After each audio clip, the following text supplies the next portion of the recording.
All right, close enough. Madam Clerk, we clear? All righty.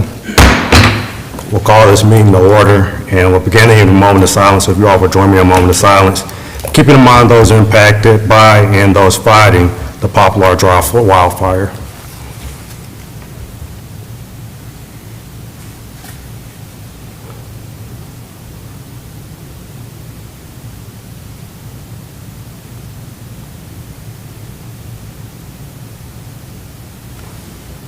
Thank you. If you'll join me in a Pledge of Allegiance. I pledge allegiance to the flag of the United States of America and to the republic for which it stands, one nation, under God, indivisible, with liberty and justice for all. Thank you.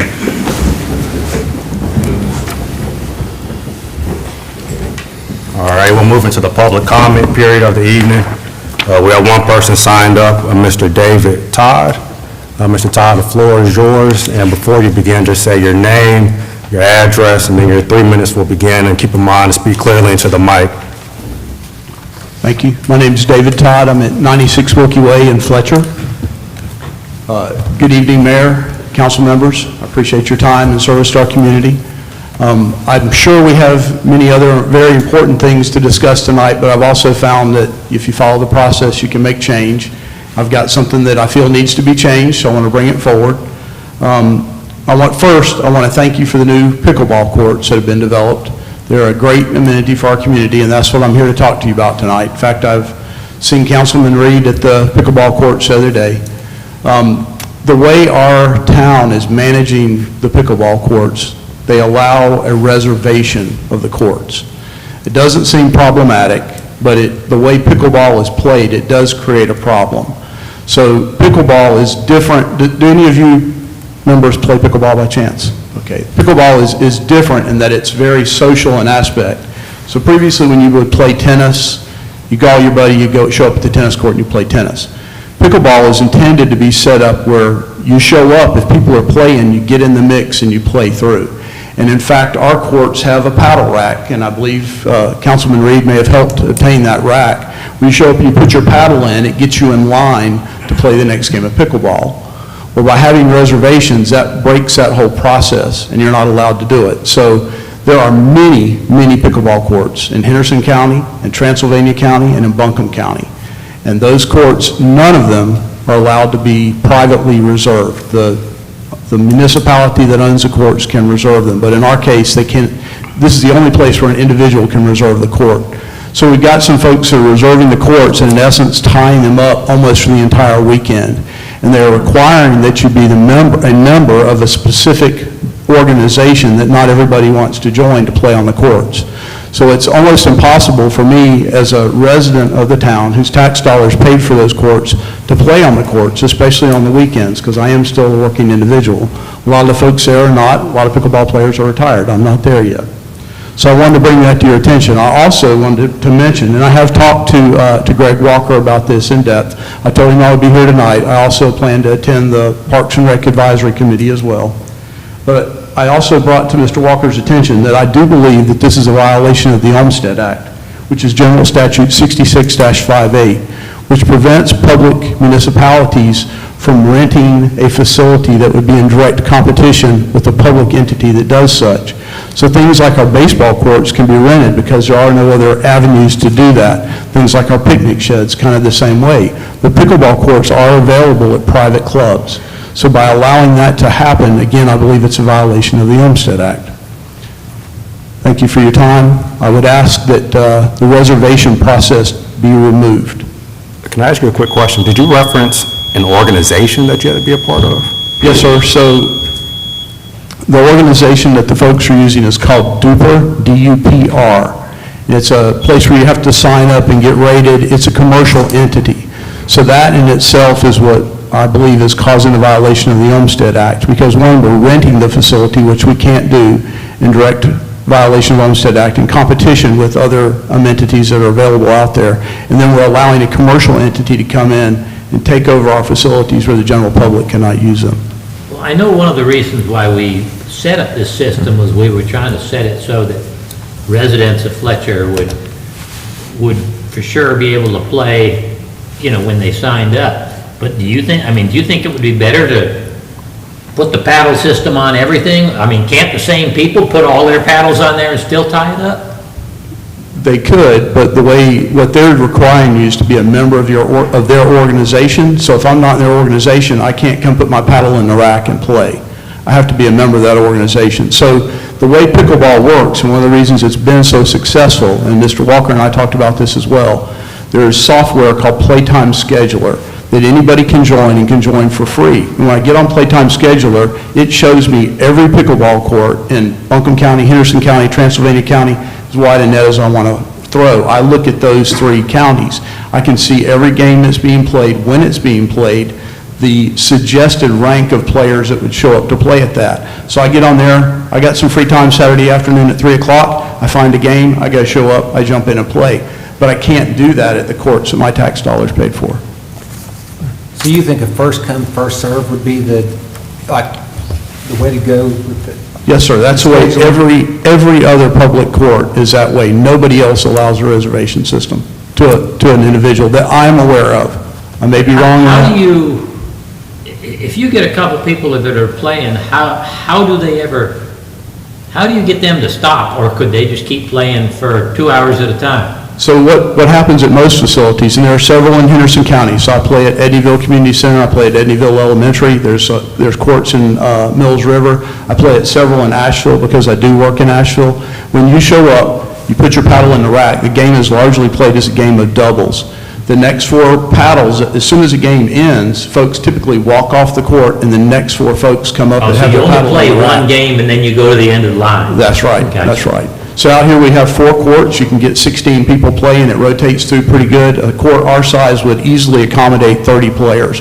So other courts in town, or in Asheville in particular that I play on that have 4 courts, easily accommodate 30 people. So you may go to this court and end up playing with people you don't even know? That's what makes pickleball fun. You hit the nail on the head. That's it exactly. That's the point. Ma'am? That's the point. That's right, that's exactly it. And we've stopped that from happening at this court by allowing the reservations. I was worried about the reservation setup because I was worried that it would be monopolized. And you made a very valid point that it really prevents taxpayers from actually being able to use it if someone else is taking up all the reservation times. So the same issue occurred in Mars, and I'm past my 3 minutes. Am I okay to continue? Yeah, you're fine. Thank you. In Mars Hill, they experienced a very similar problem. So in Playtime Scheduler, the software I spoke of, is not a reservation system. It shows when people are going to show up and play on courts. But if they show up there and there's already people playing, they have to wait it out. Just like our courts are currently posted, they have a 90-minute time limit. That should probably be changed to a 60-minute time limit as well. But Playtime Scheduler allows me to find a game when other people are going to show up. But in Mars Hill, they had a very similar issue to what's occurring here. So the town manager has posted a note that goes on all Playtime Scheduler. Anytime somebody indicates we're going to play there, his note says, all courts are open play. Sign up on Playtime Scheduler is not required to play. If courts are full, we must rotate in any players that show up. We have a paddle rack system that is used for rotating players when we have 20 or more. So they've obviously had the same issue. They just require that to go on Playtime Scheduler. Playtime Scheduler does have a local administrator. The lady's name is Deborah Main. Greg Walker is familiar with her. She sets up all of the schedules that occur and just about everything else in Henderson County. Yeah, the reason why we did this, the schedule and everything is to give more time to the residents. We need to make sure that the outside folks ain't taking over the courts. So if you understand that. And you're just talking about pickle courts, you're not talking about basketball? Only the pickleball. Only the courts. pickle courts, okay. And what's happening now is I believe the folks that are reserving the courts are non-residents. Okay. So I can't play at my own court. So this Sunday I had to go to Warren Wilson to play when I could have come here and played. But I don't want to join Duper. I didn't want to get in with that group of folks. It makes sense what you just now thrown the light on the subject right there. It does make a lot of sense. I don't play pickleball, so I couldn't You tell should start. It's the funnest thing ever. That's awesome. Okay. We thank you for your comments. Thank you very much. Yeah, I mean, we could talk about this all night. Yeah, let's keep pushing along. We'll get I to mean, it. if you want me to get into some clarity, we're not using Playtime Schedule because playtime schedule because it's caused a lot of confusion on our Yeah. reservation methods, and so that was specifically told not to use it because it caused problems.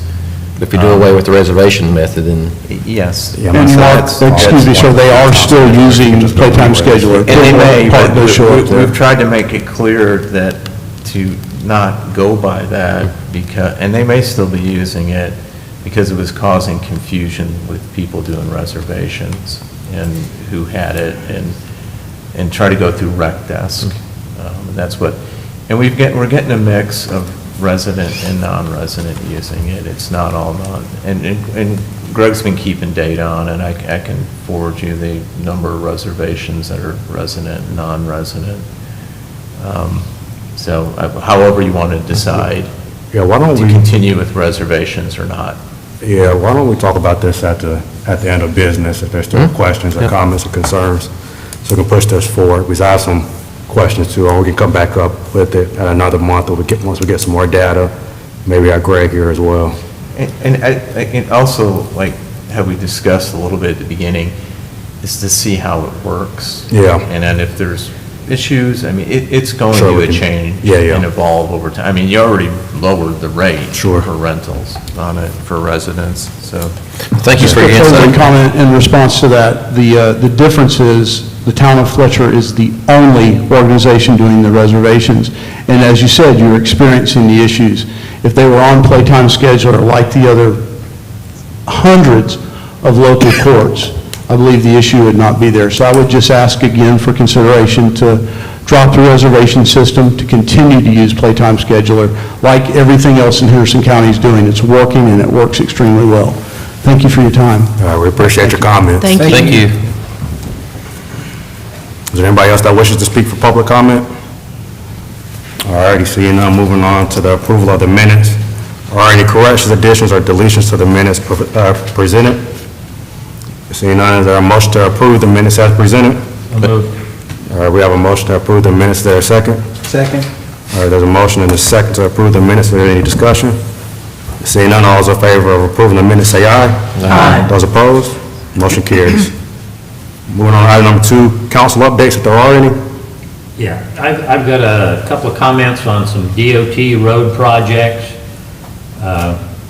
I-26 from Airport Road to I-40, the revised completion date is now June of '26, and they say they're 71% complete now. Mills Gap and Kane Creek Road. Which road was that, did you say? That was I-26 from Airport Road to I-40, going into Asheville. Mills Gap Road and Kane Creek Road, they're going to realign the intersection and add turn lanes. That now is scheduled right away to begin December of this year and the let date of July of next year. I-26 from Four Seasons Boulevard in Hendersonville back to Airport Road. They have a revised completion date of February of '25, and they say they're 76% complete.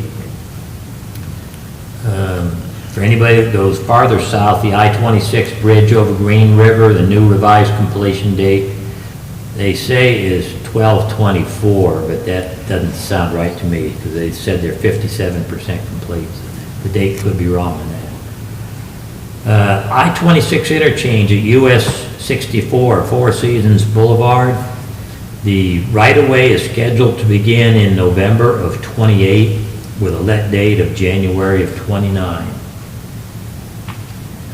191 from Mountain Road back out to 280 is a road widening project. That let date is scheduled to be July of next year. The DOT advisory boards recently went through what they call their spot prioritization process, where they figure out which projects in the future they want to try to work. And one thing that I thought was very interesting, of all the projects around the whole area here, they had a open comment period where the public could comment on the specific projects. They got 10 comments during that open period, 9 of them had to do with Fanning Bridge Road. So to me, that's a good sign that at least, you know, it's going to be on somebody's attention that Fanning Bridge Road really needs some work. That's really all I had. All right, thank you. Any other updates from council? All righty, seeing none. Moving on to item number 3, the consent agenda. Any questions, comments, concerns? Just a reminder, remove the ordinance regarding the plurality method to the consent agenda. So any questions about either of those 2 items? If not, is there a motion to approve the consent agenda as presented? Make a motion? We have a motion to approve the consent agenda. Is there a second? Second. We have a motion and a second. Is there any discussion? Seeing none, all those in favor of approving the consent agenda, say aye. Aye. Those opposed? Motion carries. All right, and we're going to switch up item number 4 and 5. We're going to go to item 5 first, a review of applications and the selection of candidate to fill the upcoming vacancy for District 3 seat. Last week, we heard from Mr. Horn, and this week we'll hear from Mr. Player. After we hear from Mr. Player, if council's ready, we'll vote. Council, we have ballots. I'll pass the ballots. You mark your preferred candidate. You do need to put your name on the ballot, and then you'll pass the ballots down to me. Whoever has the majority will be appointed. Mr. Player, if you want to take the floor, tell us a little bit about yourself and why you want to serve, and then we'll open up the floor to questions from council. Very good. I appreciate your time and hearing me out and allowing me to come and speak to each one of you. My name's Jim Player. I'm a sergeant with the Henderson County Sheriff's Office here in Hendersonville. Originally started my public service fire career at Fletcher Fire Department, where I was on one of the first 24-hour shifts there back in '92. Have lived here just shy of 30 years. Have not been able to be involved as much as I would like with the town government, the town running business because of my commitments at the sheriff's office. Been there 27 years in law enforcement total and looking to retire within the next year. So this just happened to come up at the right time to do a transition. Spoke to Sheriff Griffin. He gives me his nod and said to do whatever I need to do, so that's why I'm here. I'm married 37 years. We just celebrated last week. I have 2 children that were raised here in Fletcher. I have 4 grandchildren now that are the apple of my eye, a 10-year-old, 2 7-year-olds, and a 2-year-old. Keep me very busy. I live in South Chase, have done so for quite a while. My first residence was over on Snowball Lane off of Fanning Bridge Road for a while.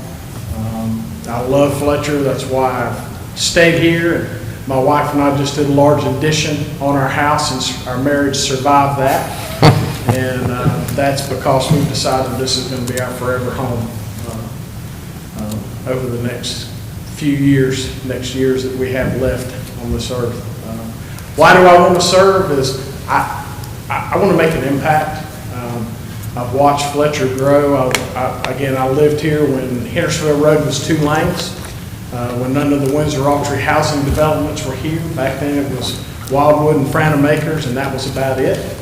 And have watched Fletcher evolve into what it is today. I just want to make sure that Fletcher maintains a good balance, that what we see here today stays here today. Fletcher, I think, has always been really good about keeping separation between industry, residential, but I think there's a huge need from a resident myself to see some small commercial mom and pop businesses show up here in Fletcher and provide us a place where I can walk from my home and my development over, enjoy my time there, eat dinner with my family, and walk back home. And that's not been here for a long time, but I know that's kind of on the horizon, and I want to be a part of that and be a part of that effort to make that happen. All right, questions from council? Yeah, questions from council? So you've got the blessings from Sheriff Lowell. That's just for the next year that would be a... Yes, it's just because I work for an elected county official, I thought it only right to go to him and tell him what my intentions were and what my aspirations were. He spoke to Ron Justice, our county attorney, and they both agreed there would be no issues and no problems. I currently actually am the administrative sergeant for the town of Mills River.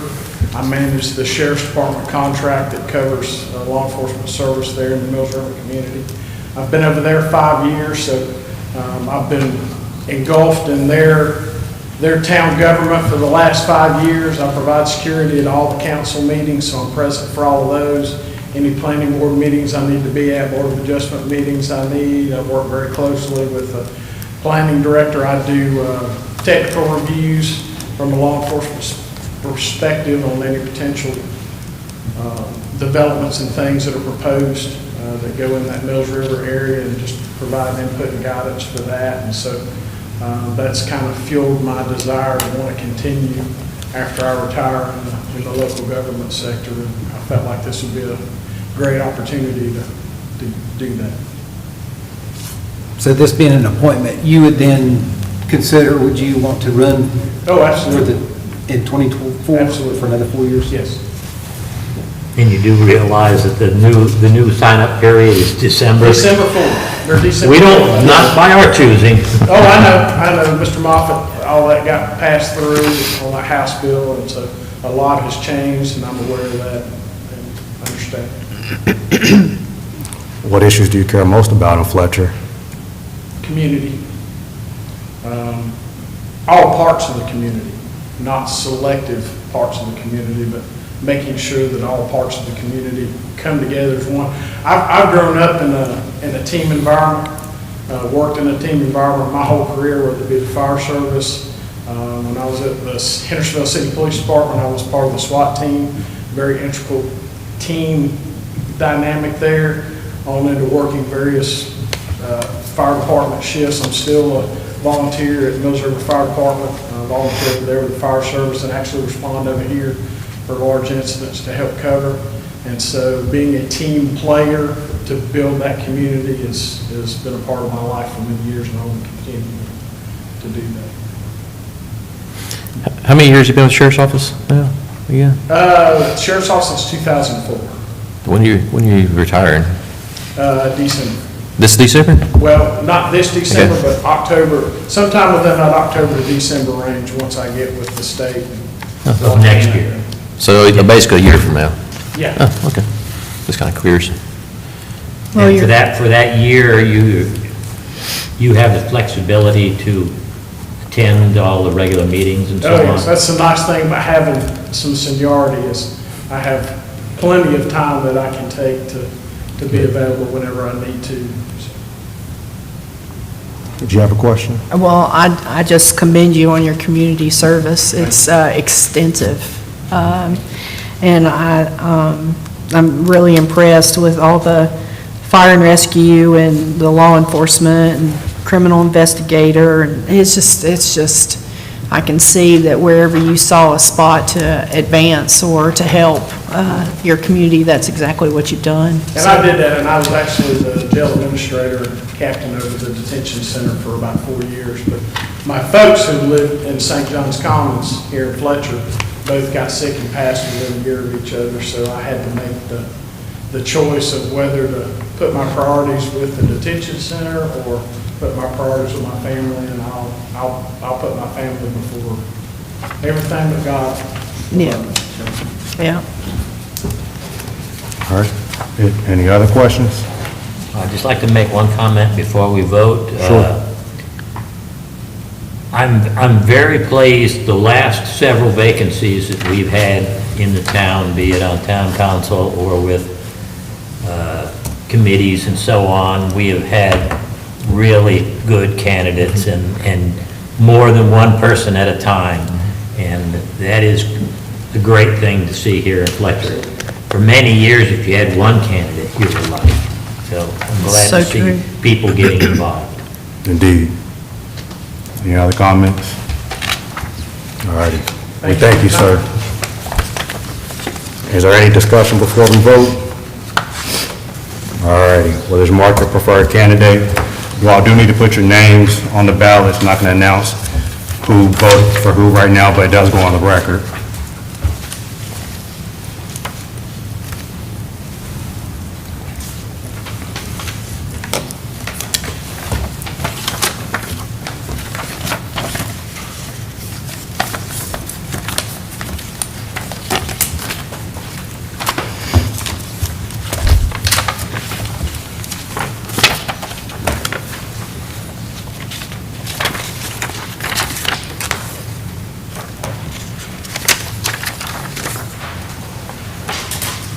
All righty. And there is a majority for Mr. Player. So, Mr. Player, you will be appointed in January, I suppose? Yes, as After- Bob will be serving through the Through end of it. December. Okay. so- Well, then you'll be sworn in at the beginning of January, our first agenda review meeting, first Monday. Congratulations and thank you. Congratulations. Congratulations. And I would strongly recommend that the rest of council put some thought into finding someone to take my place on the two DOT boards, because that's a critical position. If there's not somebody on those boards, things won't get done in Fletcher in terms of Department of Transportation projects. Yeah, that's Mark and I were talking about, having that discussion next month. And That's a good point. in addition to that, we need to talk about who's going to serve as mayor pro tem after December. I mean, on these committees, I'm not pushing things for Fletcher to jump ahead of other important things, but if you're not there to keep interest in something in your town, it just gets pushed to the side and somebody else will bring something else up. Yeah. Are those quarterly or are they They're monthly. monthly meetings? Yeah, one of them we meet at the old county building in Hendersonville. King And Street then the building. other one is actually at the Land of Sky Council, Regional Council office way out in Fairview. But ever since COVID, they've done that one with Zoom. Zoom, and they've had better attendance with Zoom than they ever had before.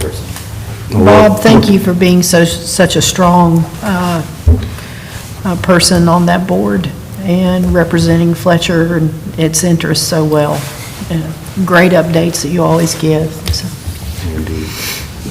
So, Mark and Christine, could we have a list of all the committees and the times that they meet next month? We'll put that on the agenda. That's in your book, but yes, I Okay. can get you another one. Yeah. Well, thank you. Okay. And then we'll have that on the agenda next month, and we can have that discussion. All righty. Moving on to back to item number 4, the public hearing to discuss potential amendments to the Fletcher Land Development Code. Mr. Rufo, the floor is yours. Good evening once again, everybody. Just to continue on from our discussion last week, we had whittled this down to the first bullet point in your memo that's in your packet. This was concerning a land development code amendment recommended by the planning board regarding duration that a camper or RV can be occupied. And just for the record, I'm going to just read the paragraph, since I didn't read that in total, but just I'm going to read the relevant section to you just for the record. RV or camper must be properly licensed and registered and cannot be occupied for more than a single 90-day period per calendar year outside of an approved campground. In the event that 90-day period lapses at the end of a calendar year, then there shall be at least a 30-day interval before the camper or RV may be occupied again. Now, again, I know there was a lot of discussion last week. This was primarily to just address that issue that comes up once in a while of the long-term occupancy of a camper or RV. So that being said, I'll pause and go in public hearing, and I'll be happy to answer additional questions that you might have. Sure. Are there any questions, comments before we go to the public hearing? All right, is there a motion to open the public hearing? Make the motion. All right, I have a motion to open the public hearing. Is there a second? Second. We have a motion and a second. Is there any discussion? All those in favor of opening the public hearing, say aye. Aye. Those opposed? We are in public hearing. I don't think we have anybody signed up. Is there anybody who wishes to speak during the public hearing? You like to speak? We have one person. And then again, just state your name and your address for the record. David 3 Todd, minutes 96 begin. Wilkie Way, Fletcher. I'm, One second. Thank you, Christine.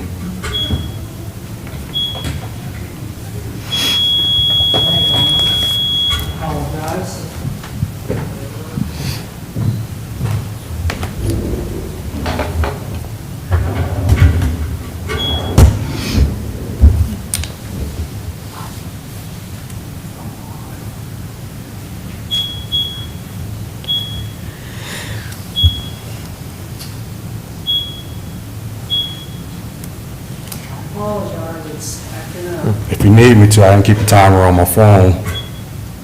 You just leave it unplugged. Just leave it unplugged. Yeah, we can do it. It's- I got it on my phone. I got it. You got it? Just let me know when you're ready, Mark. And you can just jump straight into it. I think we have your name and your address. Go ahead. Yeah, you're good. Go ahead. Yeah, you're fine. Go ahead. Okay, so in looking at Article 4 of the general lot and use provision, I'm concerned about the enforceability of this. I'm sure all of you have been on Fanning Bridge Road between here and the airport, and at the address, I believe, known as 1 Oak Brook Lane, it's clearly visible, 2 pop-up campers sitting in the driveway. I don't see the purpose in trying to address or change a current code when we can't enforce it. So I would like to see that, that addressed. That house has, as I'm sure all of you are aware, there's at least 10-plus tires in the back of it, not to mention the pop-up campers, and then in addition, lots of trash. So I would oppose any kind of change to the current Article 4 until we find it enforceable. Thank you. Thank you for your comments.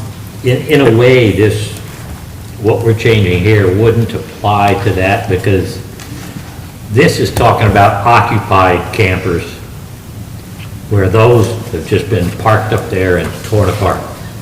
Yes. And I can give an update on what I would. But we have been addressing that problem totally separately. But they're only given a 30-day period, right? This extends all the way to a 90-day period. So if somebody decides to move into one of those, he now goes from 30 days to 90 days, if I understood the revision to the provision correctly. Well, let's finish the public hearing. Yeah, let's. Is there anybody else that wishes to speak during the public hearing? Okay, seeing none, is there a motion to close the public hearing? Make the motion. Or a motion to close the public hearing, is there a second?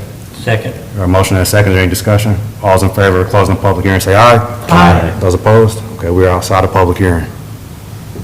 Eric, did you have one more Just, thing? I'll add that, yes, I do agree the enforceability of this section, as tough. we've discussed, is tough no matter how you do it. It's been tough with the 30-day interval. But again, the volume of cases, that's, maybe 1 or 2 a year.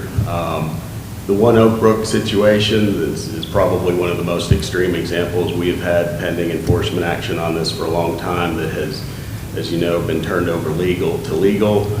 Legal paused their efforts because we became aware that the house was undergoing a foreclosure sale and has been holding off on any action until the new owner closes on the property, which it's my understanding that's supposed to happen later this week.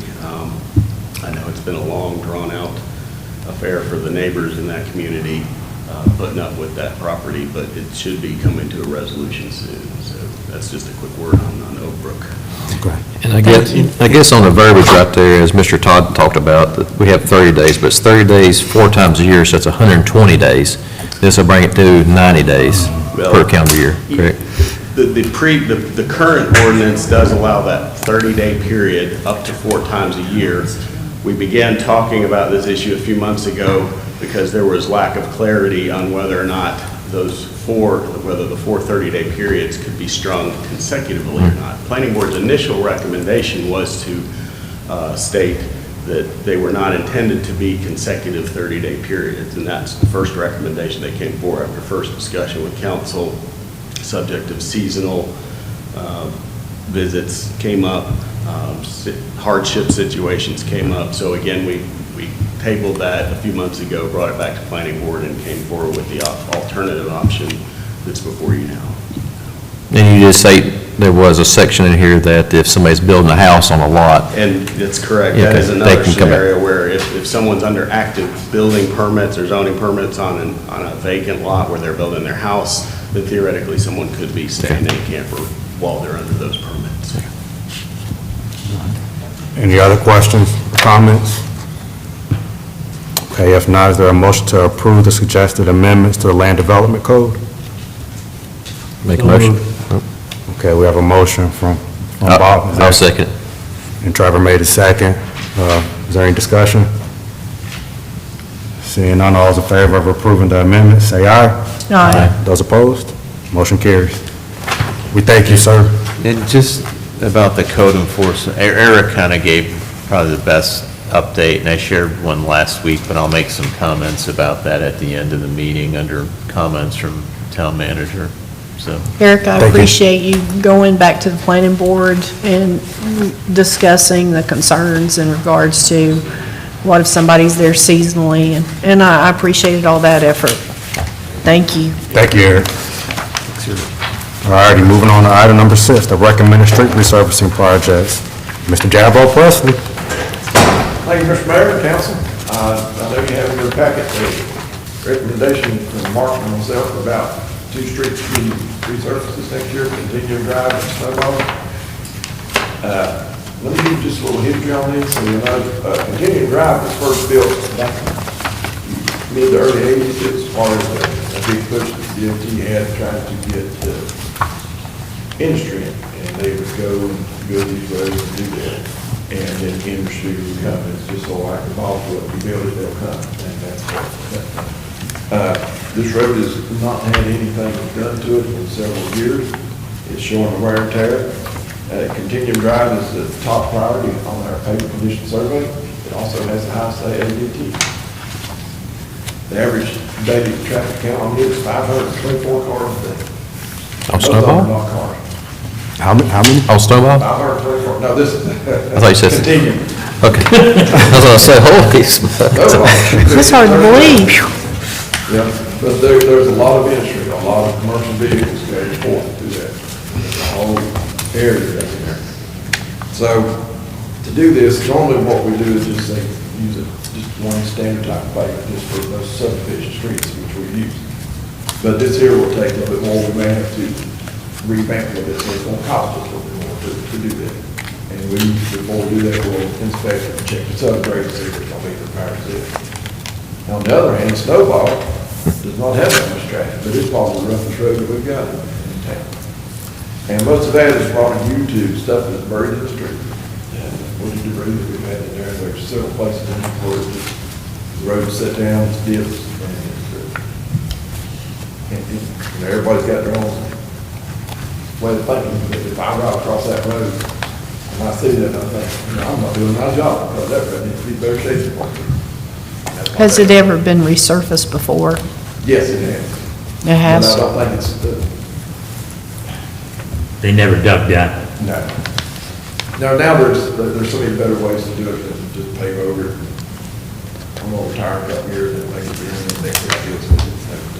So that's what's happened that for. And, you know, we took the street over from the DOT. It was there. Excuse me, you may have had more, if there's debris, settlement, if there's tree debris in there that's decayed more, so that may have played into it too. Yeah. Excuse me. This road was built back in the mid-70s, early 80s. And usually about 30, 40 years is what it takes for it to start showing up. And that's based on traffic and everything. There's not a lot of traffic, so it's just slowly starting to set out. It's breaking down. Is that one of the roads that has had a history of problems with springs nearby that come up through the road? No, not really, but if it is, it's probably what's buried underneath there. Yeah. And it will serve as a reservoir, and during wet weather, Oh, yeah. the reservoir will rise, and it comes out, and you think, well, there's a wet weather spring. When really, it's just a reservoir. Just a hole. Yeah. Where it's accumulating all the surface water that drains down into it. This road's gonna take a little bit more than just the average tank, because there's gonna be a lot of undercut. Now they put the filter paper down, it makes like a bridge, and put so much gravel, put the filter paper down, put so much gravel, another load of filter fabric and gravel, and it strengthens it, of course, it don't sink down. So this will be a good fix, but it will be expensive. And it ranks number 3 on the pavement conditions. Not that much traffic, but it's not in good shape. All right.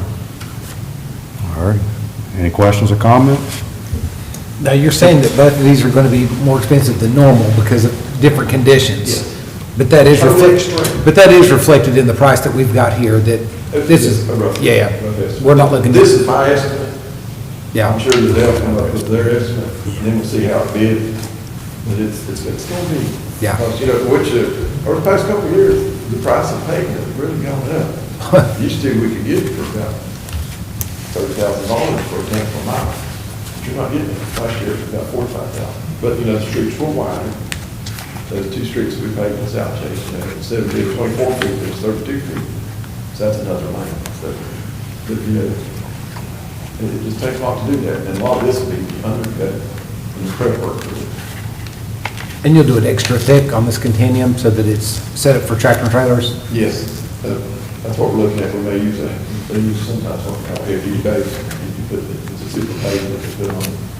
Or sometimes it just looks at it with, and you wouldn't believe it. You know what tar and gravel is? Oh, yeah. You can put it down, we do this a lot. You put it down, so it makes like a cushion between the other asphalt to keep it from reflecting cracks back to it. And we'll look at that, see if that's working. We've done that on a lot of it. All right, any other questions? All right, if not, is there a motion to approve the street resurfacing projects for fiscal year 2023, 2024? I'll make the motion. Okay, we have a motion to approve the list. Is there a second? Second. We have a motion and a second. Is there any discussion? Seeing none, all those approving say aye. Aye. Those opposed, motion carries. Thank you, Mr. Joe. Public Works Director? Thanks, Thank you. Jabo. And just so McGill Associates will come back with a more specific quote, right. either December or January. I'm going to try and get them for December. Okay. So that'll give us plenty of time to bid this for the spring. Sounds good. We thank you, sir.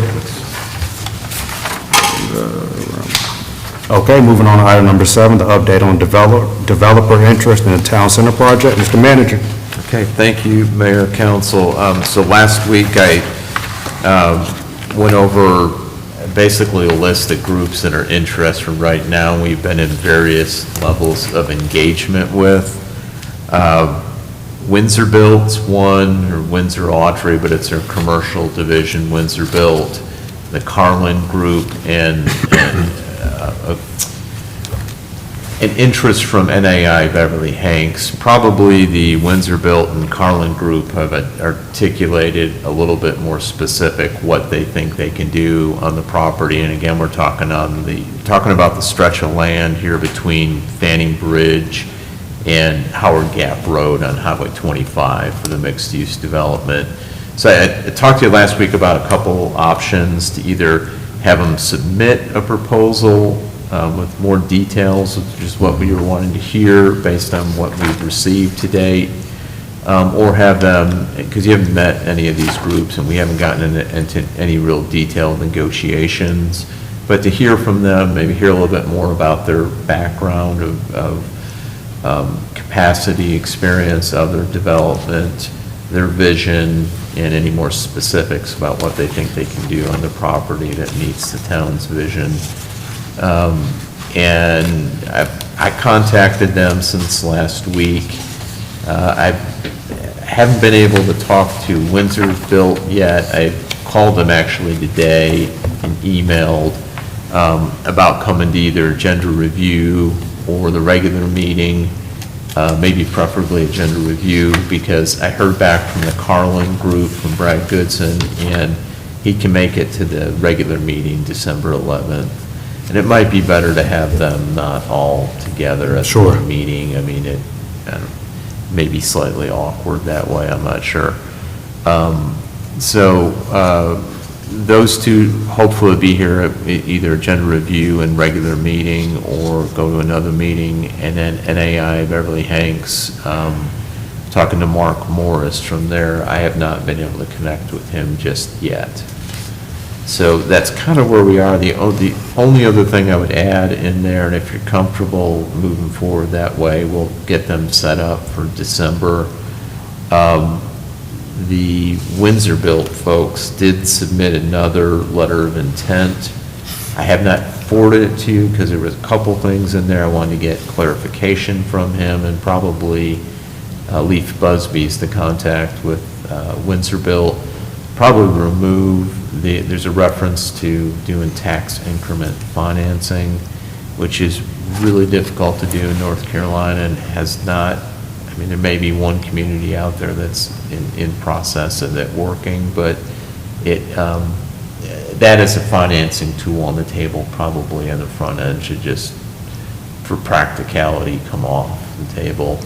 And then some clarity about cost sharing on construction of a road on the property. So those are just a couple things. The other items they had in there seem reasonable, at least at first glance.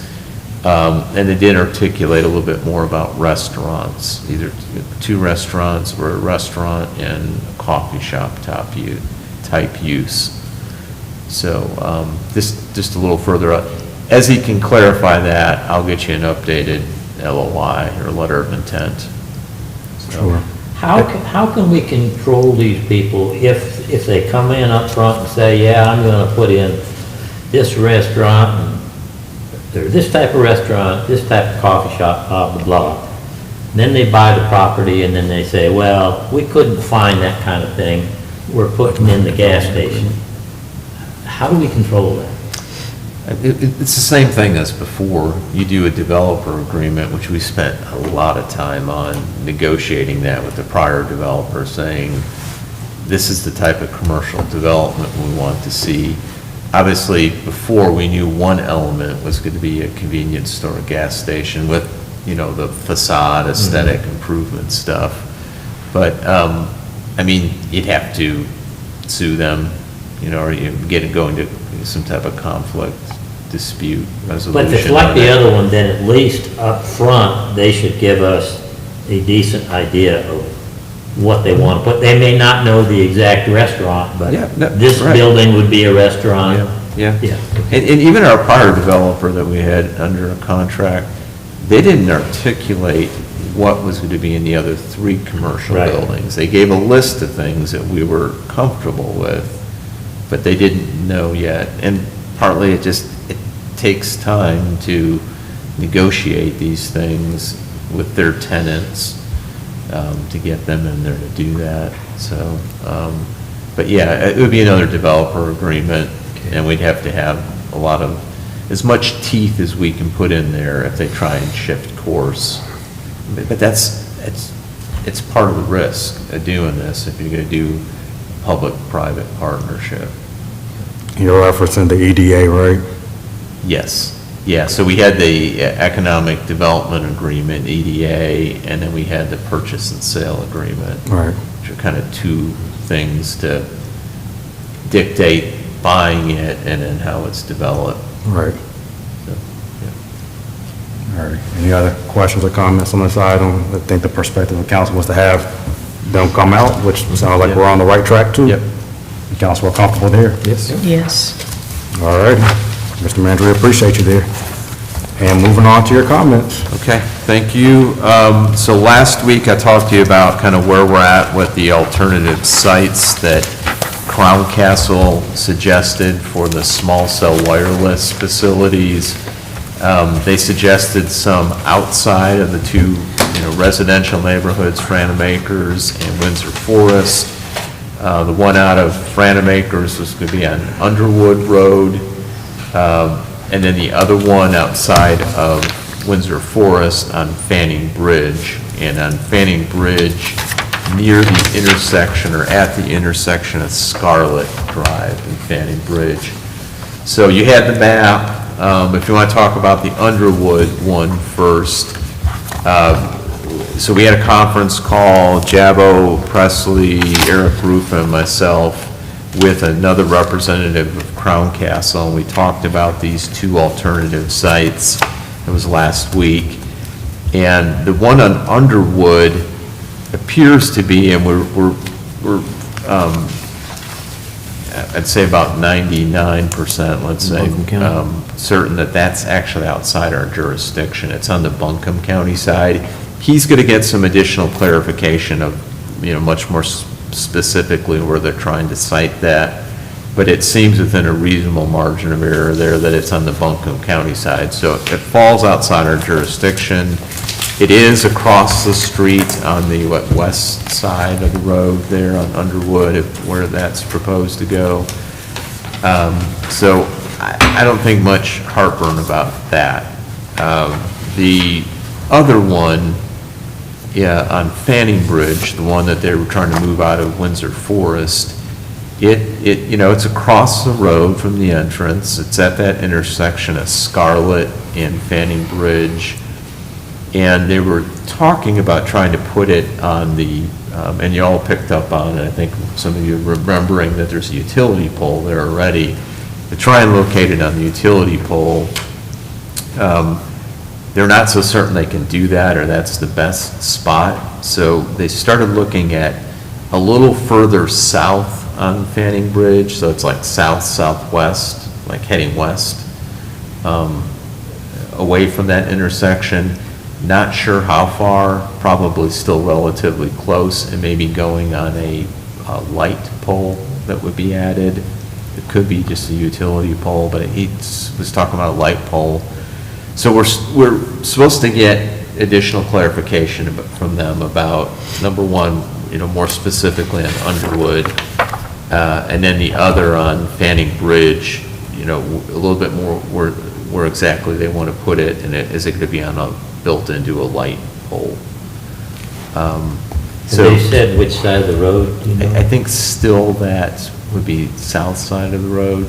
I mean, it's at an angle, so, on the same side of the roads like Scarlett's on, but. I mean, to me, the trouble is if you stay on that side of the road and you start moving south, now you're getting very close to houses.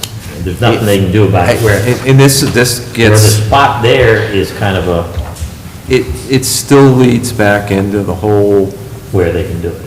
yes, and the whole issue of they need to explain how they do this within FCC rules, guidelines, that it's safe, quote unquote safe, or it's in a safe location, or the way RF waves, and we can get into a lot of real technical stuff on how that works, that we're not experts, the town, because we don't do this typically, and we typically don't get involved in locating utilities. The utility company decides that based on best location and what they can do within the law. They do work with us cutting into roads and things like that are town roads, town maintained.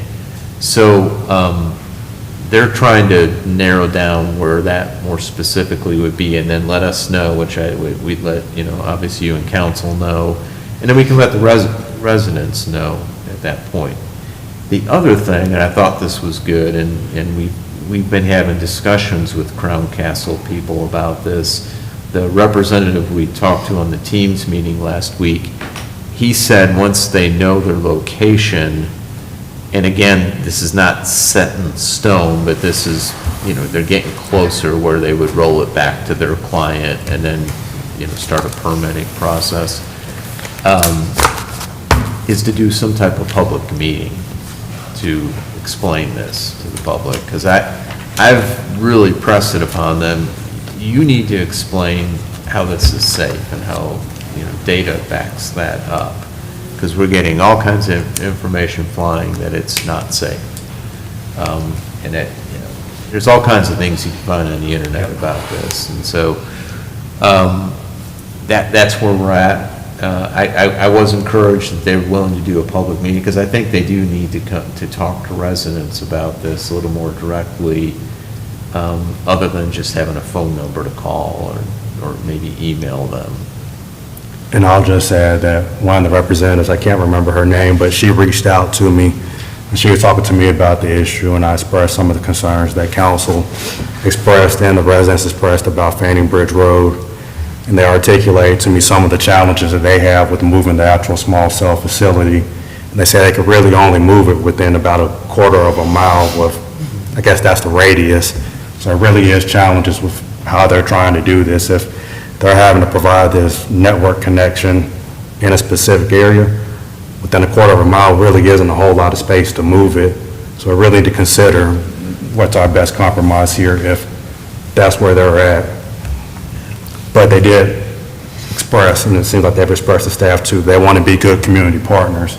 So I was really pleased with that conversation. It's just going to be a really tough thing going forward, because anybody can go out on the internet, you can find any study that'll tell you any result you want.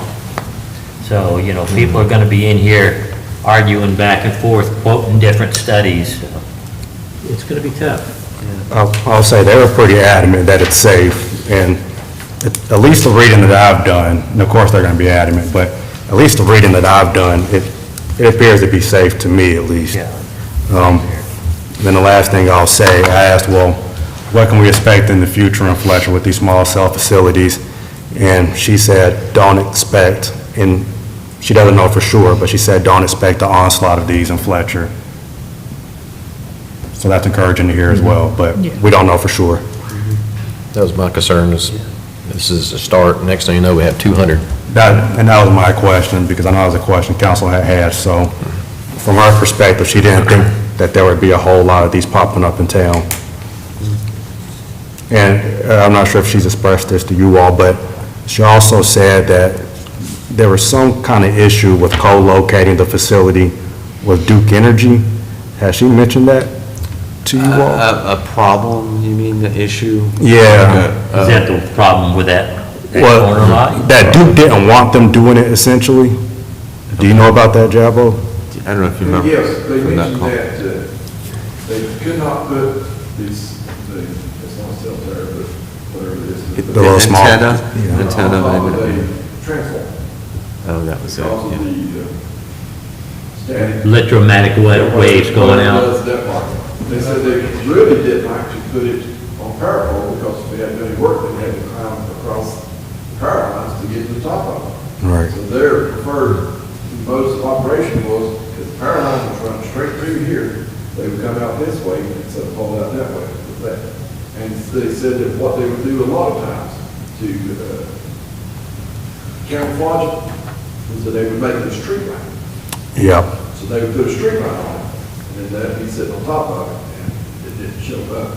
Yeah, and they expressed that to me as well, that they can make it look like a street lamp. And from my Googling, if council hasn't looked at those yet, it truly does look like a street lamp. At least Is the it examples that I've actually lit seen. at night, or is it just look? That I don't know, but it looks like one at the very least. Faux light. Yeah, that I don't know. It does light. It does? Top of it, though. Yeah. But the street light, it would be a working street light, Oh, good. Okay. Yeah. Okay.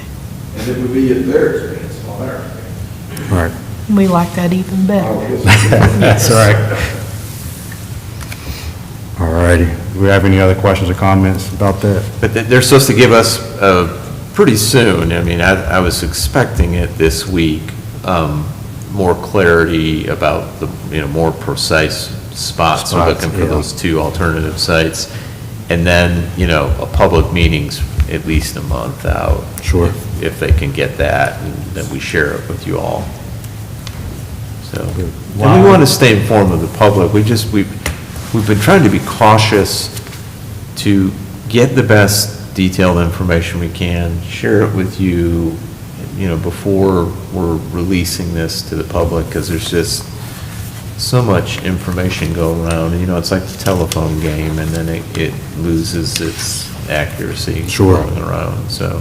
We appreciate you all with this issue. I know y'all put a lot of time and effort into it, and I know Eric has too, so thank y'all. Thank you. While we've got Jabbo here, can I ask him a different, unrelated question?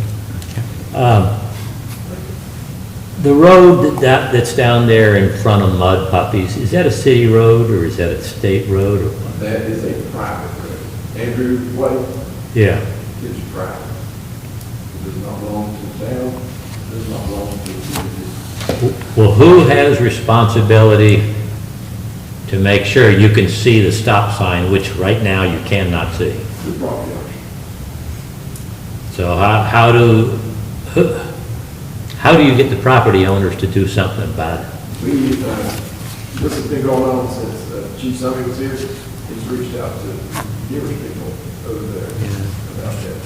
He's helped us over there, which legally we can't because we would be working on private property. Right. And we don't do that. But, the DOT, Rockwood Road turns down the side off the Huntingburg, is DOT street. So, they have some maintenance things. They can put the stop sign up. They can control around that. But the other side, I think it's private too. One that turns between the hotels and Arnold. Street also. Because I know now, if you're coming between Mud Puppies and going towards the ABC store, you cannot see the stop sign. And it's mostly from the hotel, the overgrowth that's coming out of that. Yeah. I mean, we can reach back out to the private property owners again and tell them the problem. We can trail around the side Yeah. if we need to. Is it not a right of way off the side of the sign, off the right of way? But it's a private road. It would be in the DOT kind of way, because Rockville Road is the DOT street, it's all there. It goes down to the ABC store, that's the DOT street. So then we would contact DOT then to have them come out and trim the right-of-ways?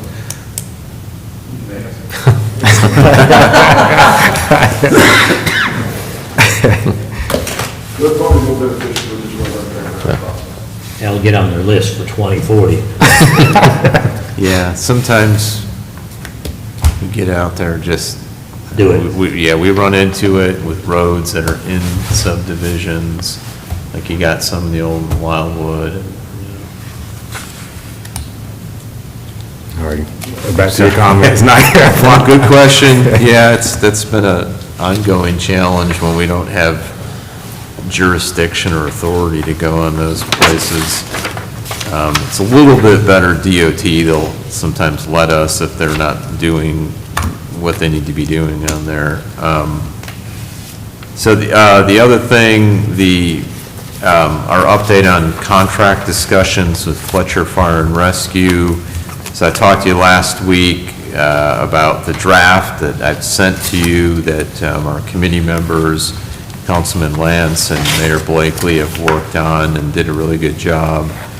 I had one question back from Bob, and I think I answered it via email. I just want to make sure you're all ready to send this because, as Trevor reminded me before the meeting or had mentioned, the fire board needs to look at this now, and if we're ready to forward it to him, I need to forward it to him, or someone does. I'll send it to Chief Garland. Can you cover what your answer was? Because I didn't read the email yet. Oh. So Bob had a question earlier today, it was email about, does our funding for Fletcher Fire and Rescue cover the stations, I guess, other than Station 1 you were referring to, the main station? And ours doesn't specify how the funding goes to the different, so they operate 3 stations. You got the main station here at 25 and Fanny Bridge, you got the other one further south on 25, like almost into Mountain Home, and then they got fire station, I think that's 2 out in Hooper's Creek off of, not Jackson, but Hooper's Hooper's Creek. Creek, yeah, thank you, Hooper's Creek Road. So our funding goes to provide fire and rescue services. It isn't specific to the stations. Now, most of it's, practically speaking, going to operate out of Station 1, just because that's where their base operations, most of their equipment. But, I mean, they're in a fire district, which the county provides, what, about 55% of their funding? Less. Or less, okay. I think we do about 53 to 54%. Okay, They do so- the other half. Yeah, and so that money gets, to some respect, commingled because they're doing it to pay for staff that covers all that area and equipment and, buildings. So, I hope that answers your question. It's not I mean, specific to the building. the way the so- document was written, it sounded like if there are problems in the future, the town could the- forcibly take over The revisions, the yes. the that we're main proposing. fire department, but it kind of sounded like it left the other 2 departments out. Yeah, they don't say it, it says basically if we force them to not take it, we won't have the right to just get their equipment. Now, if they voluntarily basically dissolve, then we have the right to take the equipment in the station, just because the taxpayers already paid for that equipment. Now, the outline stations, it's in the county. So that would go back to the county and their But that assessors. was the kind of question I had, is how much of Fletcher's That's what they're taxes saying. paid for Yeah. those equipment or Right. buildings in those two places? How it does, it comes into a general fund and it's appropriated, it's like a fund balance that covers, like the manager said, the salaries, equipment, and it disperses, if that makes sense. I mean, if you look at square miles, we got the less square miles, but we also provide the most money. So that's just part of, if you look at fire services throughout the state of North Carolina, that's how they usually operate. They don't have a certain money going straight in and say, all of it goes to this one station here and all of it goes to this one station here, if that makes sense. Nothing's really broke down like that in detail. And most of that stuff you see in the contract, like this, majority of the time, I mean, they're doing all the stuff already. This is just like a worst case scenario of something which should never happen, hopefully. Here's 1, 2, 3 that it can occur, you know.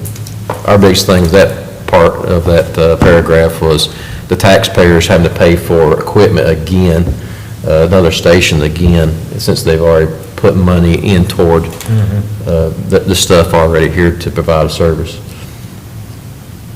Because nowadays, if you have to buy a fire engine right now, you're looking at $1 million. That's a lot of money. But the other two fire stations do still cover parts of Fletcher proper. Yes. You figure if there's a fire today, all 3 of those stations are coming.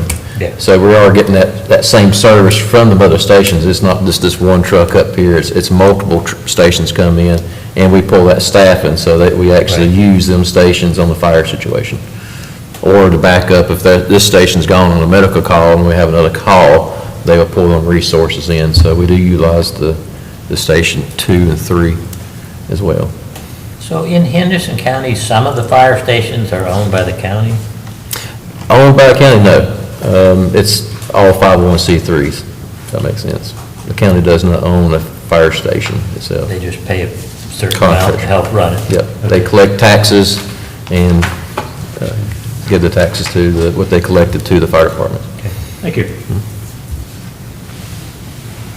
It's good to have somebody on the board that knows what they're talking about. Absolutely. Good gracious. All right, back to you, Mr. Manager. Okay, thank you. That code enforcement update on 1 Oak Brook Road.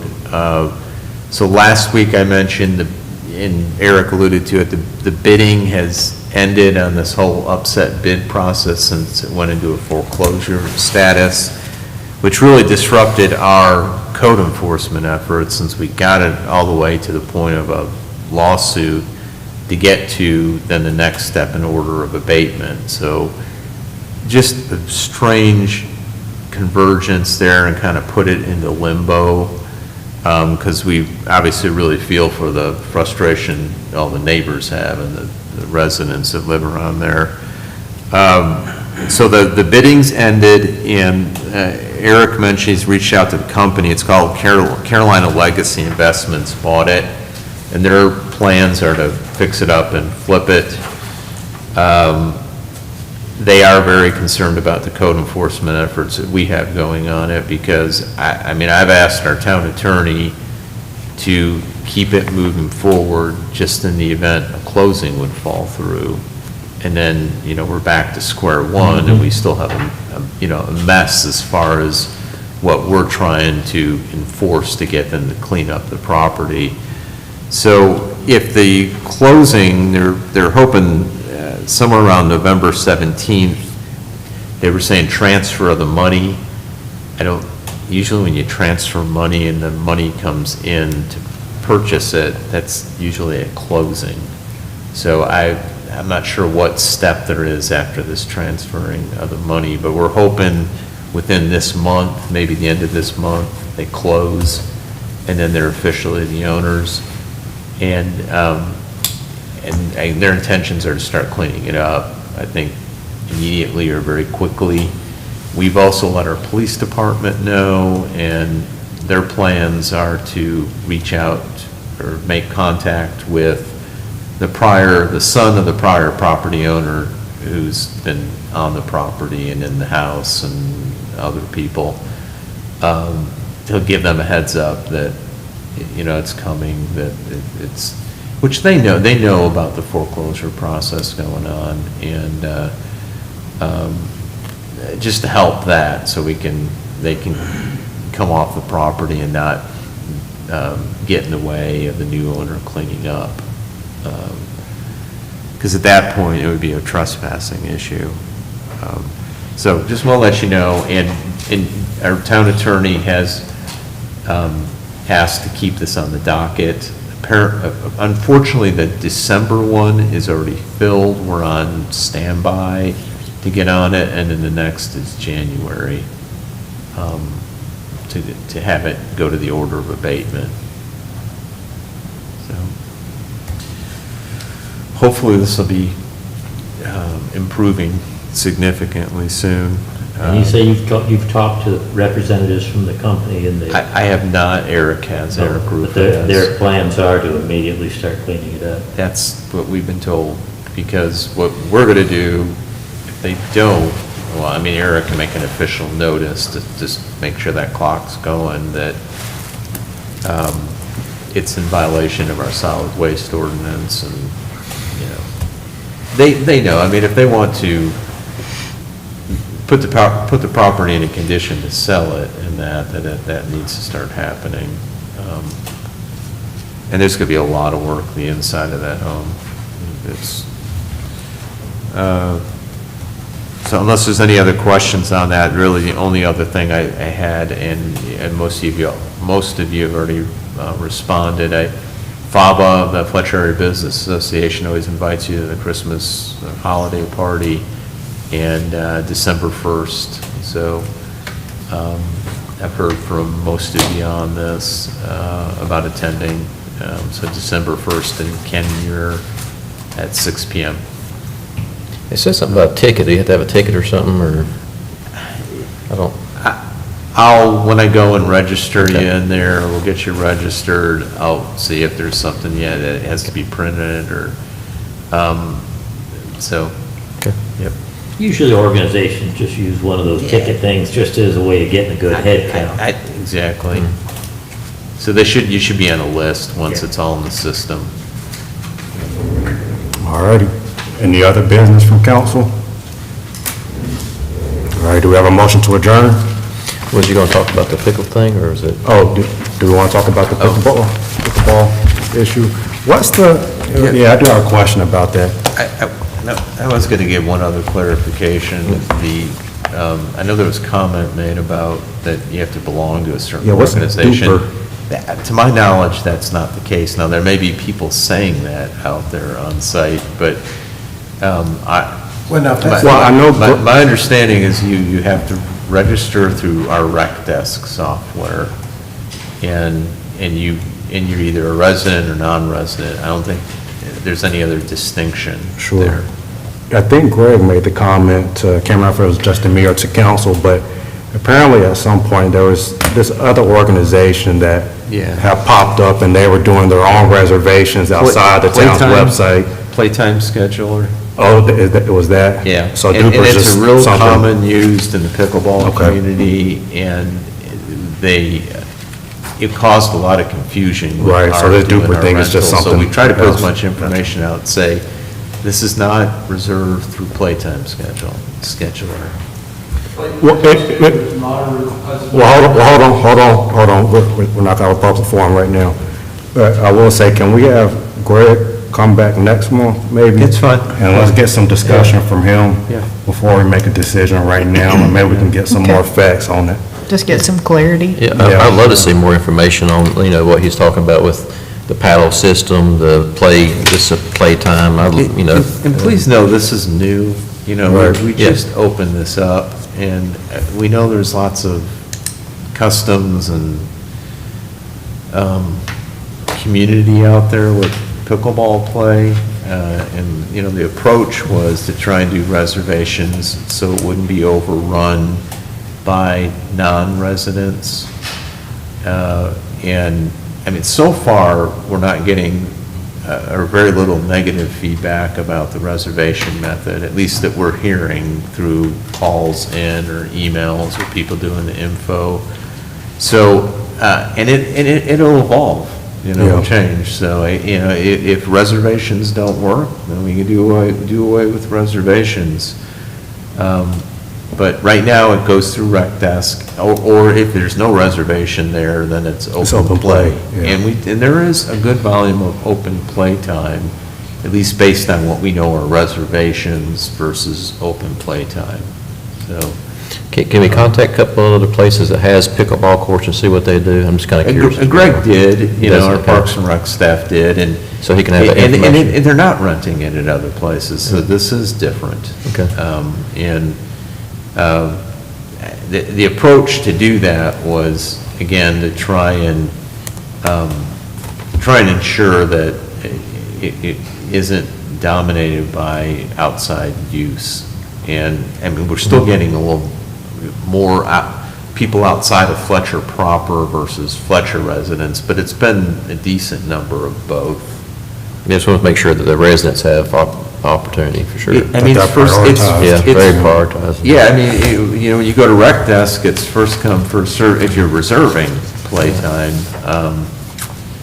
So, you know, and if there's other glitches or, you know, practical things we're not aware of, then obviously, you know, we want to know that so that it's a good experience for people playing out there.